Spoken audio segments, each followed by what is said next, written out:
La conférence « L'écologie intégrale du pape François pour la protection de la maison commune » sont intervenus le pape Peter Turkson et des représentants du judaïsme et de l'islam.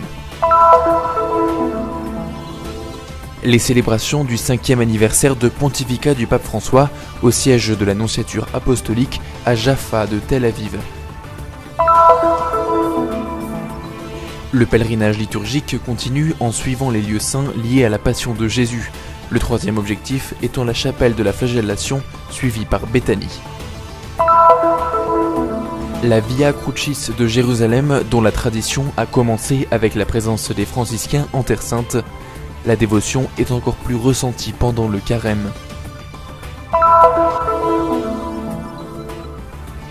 Pour vivre concrètement le carême, un groupe d'étudiants du centre d'éducation de la paroisse latine d'Alep est allé trouver des enfants atteints de cancer et leur a apporté espoir et joie.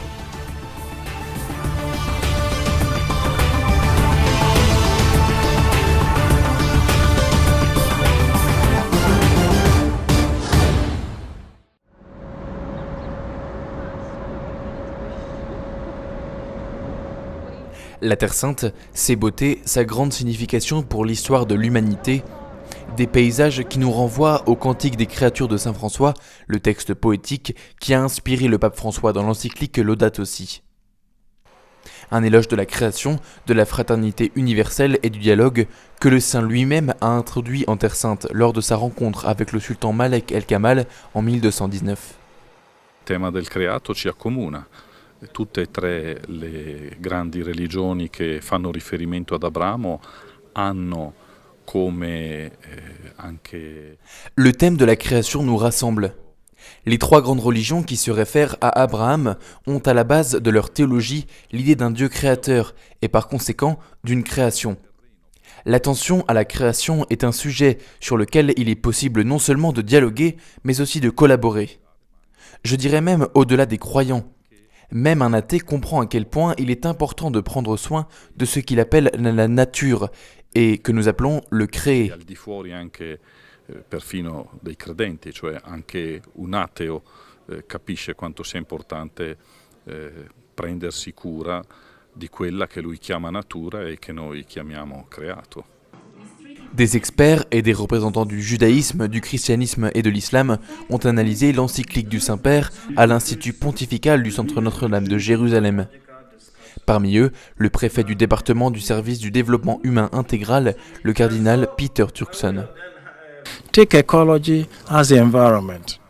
Lorsque nous parlons d'environnement, nous ne parlons pas seulement de l'environnement naturel, mais aussi de tous les environnements, de toutes les conditions et de toutes les situations qui favorisent le bien-être personnel. Pour nous, mettre tout cela ensemble et créer une écologie intégrale qui est naturelle, humaine, sociale et appelle à la paix. Le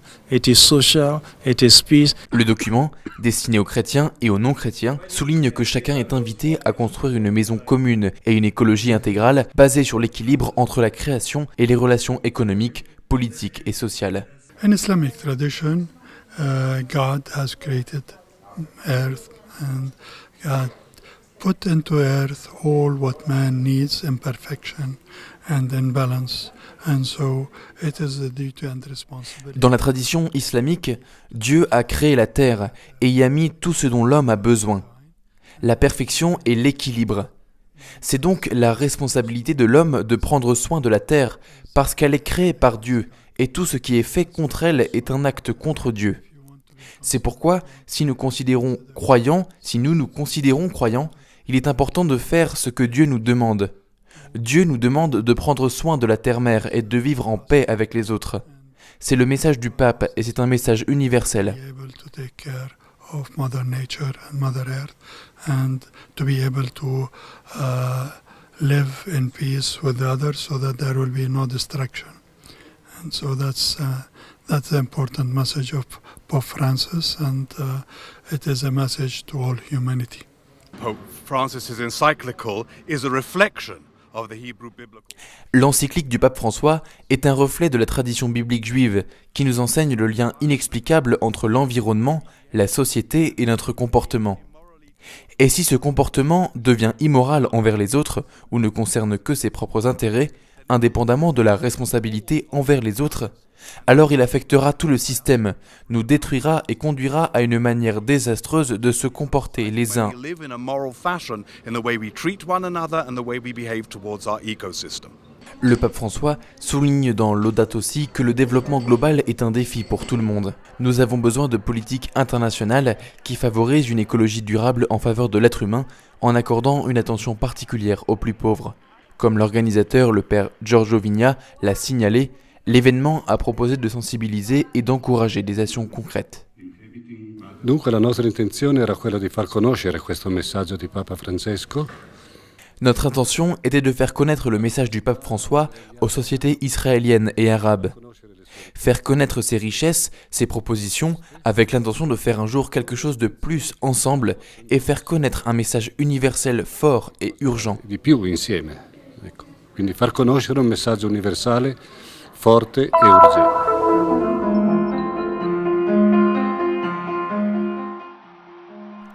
Ce 13 mars, le pape François fait 5 ans de pontificat. Quand il est apparu sur la place Saint-Pierre, le cardinal Mario Bergoglio a dit que les cardinaux étaient allés prendre l'évêque de Rome presque au bout du monde. Des mots encore évoqués aujourd'hui dans diverses festivités organisées dans le monde entier.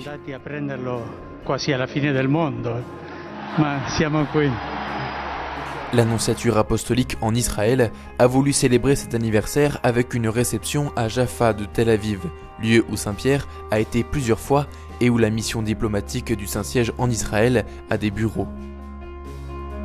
Monseigneur Leopoldo Ghirelli, nonce apostolique en Israël, a accueilli à l'intérieur du couvent de Saint-Pierre les évêques, les religieux et les fidèles des communautés melkites, maronites et latines, les membres du corps diplomatique et les autorités civiles et militaires. Comme il est beau, il est doux que les frères vivent ensemble. C'est avec ces mots que Monseigneur Ghirelli a commencé son discours aux personnes venues pour la célébration de l'anniversaire. Au cours de ces 5 années, a souligné le nonce, le pape François a continué à encourager avec enthousiasme et sincérité le dialogue en cours entre catholiques et juifs. En tant qu'archevêque de Buenos Aires, il était déjà très engagé dans le dialogue avec les juifs et les musulmans et il a continué en tant que pape.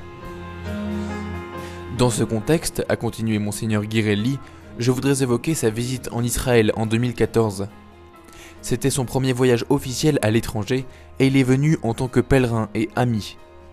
Son pèlerinage a souligné son désir d'aider à construire des ponts et à renforcer le dialogue en se mettant au service de l'unité et de la réconciliation. Le ministre de la Communication, Ayob Kara, devait représenter le gouvernement d'Israël, mais il n'a pas pu se rendre à Jaffa en raison d'un vote extraordinaire à la Knesset. Monsieur Akivator, chef du bureau des affaires juives du ministère des Affaires étrangères, a prononcé son discours. À cette occasion, je tiens à remercier Sa Sainteté le Pape François pour son engagement dans les rapports entre les Juifs et l'Église catholique, le Saint-Siège et l'État d'Israël. Les Israéliens se souviennent avec reconnaissance de sa visite en Israël et à la grande synagogue de Rome. Ces efforts pour encourager l'amitié, la compréhension mutuelle et le dialogue interreligieux ont permis d'approfondir ces relations. Le nonce apostolique et le gouvernement ont également rappelé que l'année prochaine marquera le 25e anniversaire de l'établissement des relations diplomatiques entre le Saint-Siège et l'État d'Israël. Bien avant l'indépendance de l'État moderne d'Israël, l'Église catholique a joué un rôle important, non seulement pour promouvoir les pèlerinages en Terre Sainte, mais aussi pour accueillir les pèlerins, éduquer les jeunes, prendre soin des malades, aider les pauvres et promouvoir le dialogue. Un exemple de ceci est la Custodie de Terre Sainte, qui célèbre le 800e anniversaire de sa présence. En conclusion, Monseigneur Ghirelli s'est déclaré confiant que l'État d'Israël continuera d'apprécier la contribution de l'Église catholique à la société en encourageant le dialogue au service du bien commun. Un engagement entre égaux fondé sur l'ouverture, le respect, la bonne foi et l'empathie.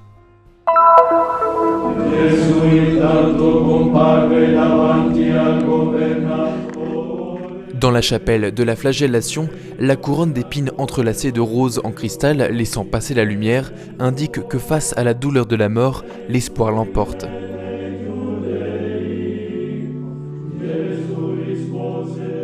L'endroit où Jésus a été flagellé et condamné a marqué la 3e station du pèlerinage de Carême selon la tradition vécue en Terre Sainte. Le père Stefano Voran a célébré la messe et la prière des vêpres.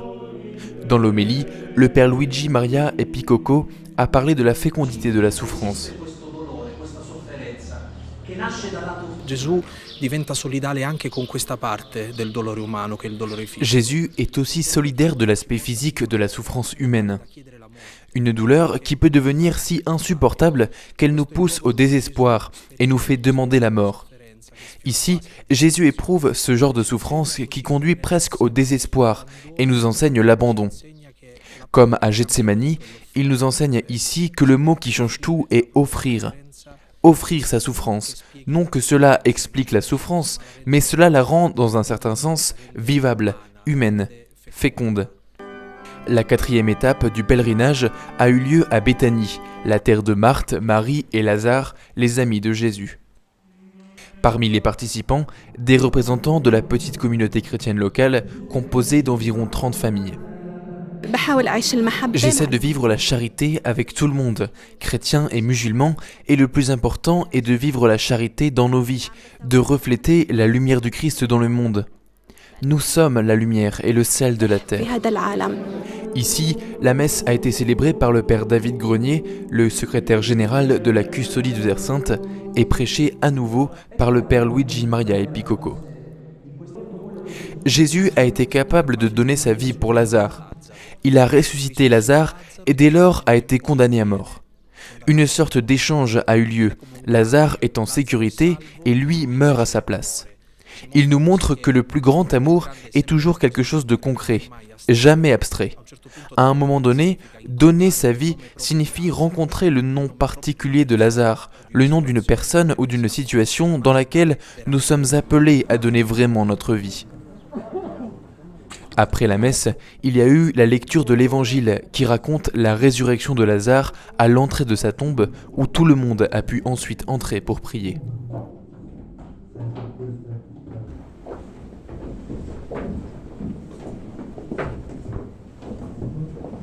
Une expérience inoubliable pour les pèlerins qui ont le privilège de vivre le carême en Terre Sainte.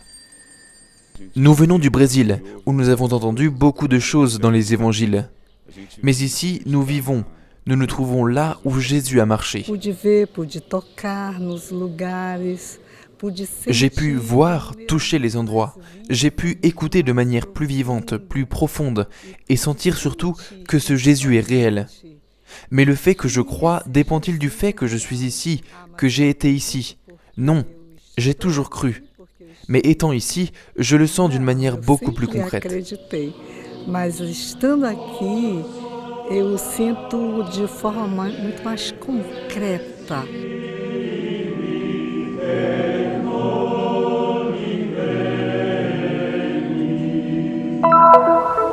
À chaque station de la Via Dolorosa affleurent beaucoup de sentiments et d'émotions. On peut non seulement se souvenir, mais aussi essayer d'unir sa vie au chemin du Christ jusqu'à la croix. Chaque vendredi de l'année, à 3h de l'après-midi, symboliquement, les franciscains de la custodie de Terre Sainte parcourent la Via Dolorosa en priant dans différentes langues et en suivant le même chemin que, selon la tradition, Jésus a suivi jusqu'au calvaire à l'intérieur de la basilique du Saint-Sépulcre. Une dévotion qui s'est développée à partir du XIIIe siècle lorsque les franciscains ont commencé à guider les pèlerins de l'Occident. L'Église l'a toujours accepté comme une dévotion authentique, comme un moyen d'entrer dans la passion du Christ. C'est naturellement une dévotion basée sur l'Écriture sainte, sur l'Évangile. Cependant, c'est très intéressant car il y a d'autres moments de la passion du Christ qui ne se trouvent pas dans l'Évangile. Les épisodes qui ne sont pas décrits dans les Évangiles se réfèrent à la tradition qui a surgi à Jérusalem. La rencontre de Jésus avec Véronique, la triple chute de Jésus, les 14 stations qui marquent aujourd'hui la Via Dolorosa ont pris forme au cours des siècles grâce à la présence des franciscains dans la ville sainte. Le point de départ du chemin de croix, situé dans le prétoire de Pilate, dans la forteresse Antonia, est aujourd'hui une école musulmane près du couvent de la Flagellation. La première station de la condamnation de Jésus est à environ 600 mètres du Saint-Sépulcre. La Via Crucis è importante per noi cristiani, è considerata come una La Via Dolorosa est importante pour nous chrétiens et est considérée comme une dévotion, tout comme le rosaire. L'Église a toujours accordé de l'importance à ce qu'on appelle les célébrations paraliturgiques, c'est-à-dire les célébrations qui ne font pas partie de la liturgie et des célébrations officielles de l'Église, mais qui sont basées sur la parole de Dieu et sur les formes liturgiques. nella parola di Dio e nei formulari liturgici. L'itinéraire serpente à travers la vieille ville, là où Jésus est probablement passé, au milieu de la foule qui le regardait avec curiosité ou qui réclamait sa mort.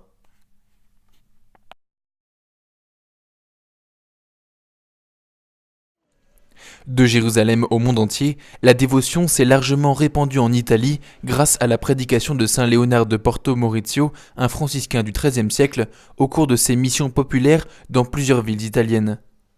Aujourd'hui, la Via Dolorosa est vécue avec ferveur, surtout pendant le carême dans toute l'Église. Cependant, la vivre en Terre Sainte en mettant ses pieds sur les traces de Jésus est une expérience unique.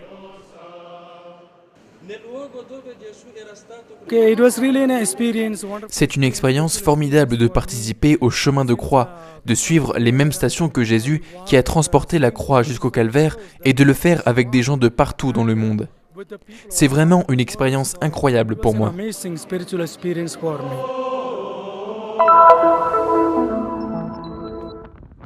Il y a déjà eu plus de 500 000 morts depuis le début de la guerre civile en Syrie qui a éclaté il y a exactement 7 ans. Malheureusement, la situation est toujours dangereuse. Après que le Conseil de sécurité de l'ONU ait décidé d'imposer la trêve, la situation de la population s'est améliorée, mais il y a encore beaucoup de victimes à Damas. La semaine dernière, plus de 100 bombes ont frappé la ville en seulement 2 jours. Nous continuons à chercher la paix dans les ténèbres de cette guerre.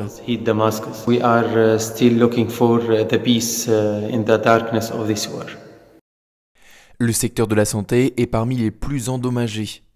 Selon les données de l'organisation Save the Children, entre juillet 2017 et janvier 2018, il y a eu au moins 92 attaques contre des hôpitaux, des cliniques et des ambulances en Syrie.